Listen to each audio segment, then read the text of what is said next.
El día de hoy vamos a tratar un tema supremamente importante hablando en materia procesal.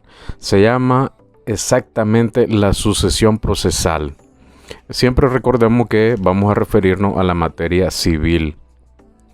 La Ley 902 Código Procesal Civil de Nicaragua establece en su artículo 79 y subsiguiente, CPCN, lo que se denomina la sucesión procesal. La sucesión procesal puede darse de dos maneras. Primera, puede ser acto intervivo, es decir, se puede dar entre personas supervivientes o sobrevivientes. Y la segunda manera en que se puede dar la sucesión procesal es mortis causa. Vamos a abordar el primer tema de los dos subtemas, refiriendo de que el artículo 81 del CPCN refiere de que cuando fallece la persona titular del derecho litigioso o la persona titular de la relación jurídico-procesal, lo que en el foro comúnmente denominamos el dueño del negocio o del asunto. Falleciendo la persona, se le debe dar aviso al judicial por parte de la sucesión del causante, representados por su postulante procesal o apoderado general judicial, es decir, el abogado, a través de un escrito debe, o de viva voz, debe decirle, si es en audiencia, debe referirle al señor judicial de el fallecimiento del litigante. Así el señor judicial va a poder determinar cuál es el proceso a seguir. Por ello es que se va a identificar al sucesor de conformidad con el artículo 80 y 81. ¿Cómo se identifica el sucesor del litigante a través de la mortis causa? Esto es a través de la sucesión intestada o sucesión testada. Es decir, si dejó testamento, es fácil determinar quiénes van a ser los herederos, y si falleció intestado, pues va a ser a través de la declaratoria de herederos quienes van a surgir y van a sustituir en la relación jurídico-procesal al causante. Identificada la sucesión procesal, el señor judicial debe de emplazar a la sucesión para que dentro de 10º día comparezcan para efectos de identifiquen su relación jurídico-procesal, la califiquen y demuestren interés sobre el asunto. Para esto el judicial va a suspender el proceso hasta que estas personas se personen, es decir, hasta dentro de 10º día. Cumplido el plazo de los 10 días, el judicial va a reanudar el proceso con o sin el consentimiento de las partes o de la sucesión procesal del causante.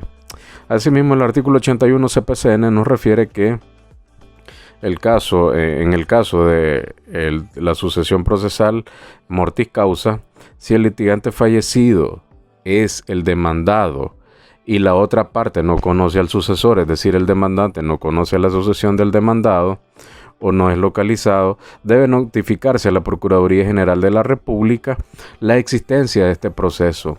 Se emplaza a la PGR para que comparezca en el plazo de 5º día y se suspende hasta ese momento para que la PGR comparezca o no al proceso. Transcurrido dicho plazo de 5 días, precluye el plazo para que se opongan. Si el litigante, tenemos la otra tesis. Si el litigante fallecido es la parte demandada y las otras partes no, y el demandante y las otras partes no conocen a los sucesores o estos no pueden ser localizados, lo mismo se notifica a la PGR y se va a emplazar dentro de 5º día y se va a suspender el proceso para que comparezcan al mismo o no.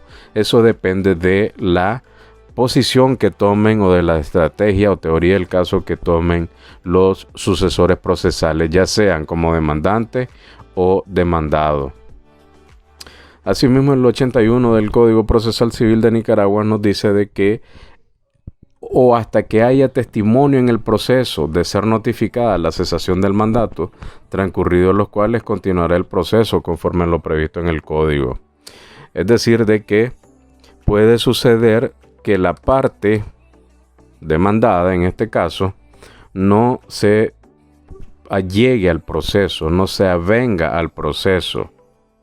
Para ello, el judicial va a determinar lo siguiente: cuando los sucesores no quieran comparecer por cualquiera de las razones que sean, el proceso debe seguir adelante con el mismo abogado o abogada que tenía la parte fallecida durante un plazo de 60 días. O bien hasta que comparezcan las partes, ¿verdad?, y sustituyan en el poder o ratifiquen el poder del abogado que estaba interviniendo en nombre de su representado. Volvemos a recordar, esta es la relación jurídico-procesal que nace del fallecido demandado. Con el demandante sucede en caso igual, nada más que en el caso similar, lo que pasa es que en tesis contraria. Si quien fallece es el demandante, tenemos que las consecuencias son las siguientes. Si la sucesión no se persona por cualquier circunstancia expresada en el párrafo segundo del artículo, en este caso estamos hablando del artículo 82 CPCN, lo que va a ocurrir es que dentro del plazo de 60 días, si no hay avenimiento, si no hay comparecencia de la sucesión del demandante, lo que hay es un desistimiento. Pero no es un desistimiento cualquiera. Lo que hay es una renuncia de la pretensión. Si la falta de personamiento de los sucesores se debe a que no quieren comparecer, se entenderá que la parte demandante ha renunciado a la pretensión ejercitada y se le va a condenar en coste en ambos casos. Y debemos de recordar que la renuncia de la pretensión no es igual a la renuncia del proceso. Recordemos que la renuncia de la pretensión conlleva el desistimiento o la renuncia al derecho material. Es decir, que de conformidad con el artículo 98 CPCN nos trasladamos inmediatamente al artículo 210 CPCN, que nos habla sobre la cosa juzgada. Es decir, va a tener efectos de cosa juzgada. Eso es en el caso de la sucesión procesal mortis causa.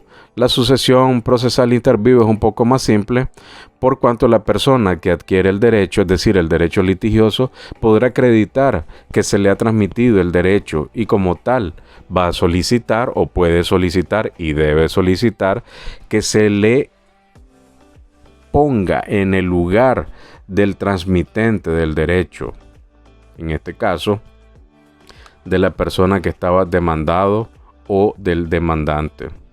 El judicial, al tener noticia de ello, va a proveer la petición ordenando la suspensión del proceso por un plazo de 5 días para escuchar a la contraparte.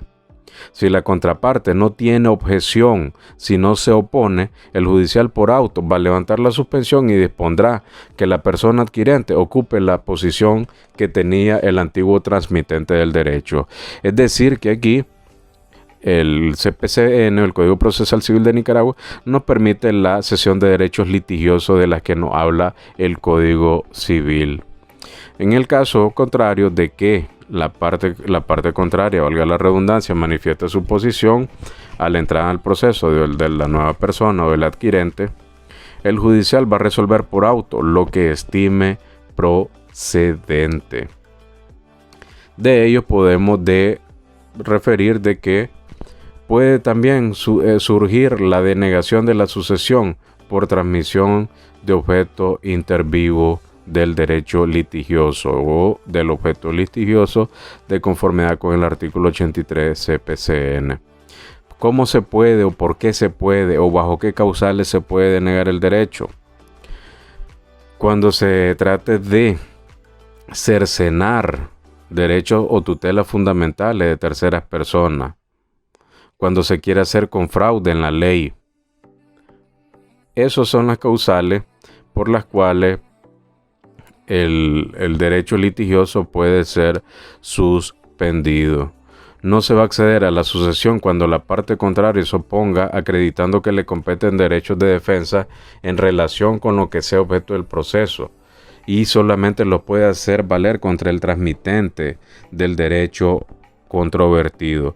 Es decir, a veces se trata de derechos personalísimos que no se pueden ceder, y es por ello de que no puede valga la redundancia, cederse, y por ende pende una reconvención o se puede dificultar al momento de ejecutar si se sustituye en la persona de el sucesor procesal inter vivo. Así que hemos terminado esta cápsula, hemos abordado de manera somera lo que es la sucesión procesal inter vivo y la sucesión procesal mortis causa, de esta manera un poco más autodidáctica. Recuerden que si les gusta el video, le pueden dar like, le pueden compartir y se pueden suscribir al canal de YouTube para que podamos seguir proveyendo material educativo.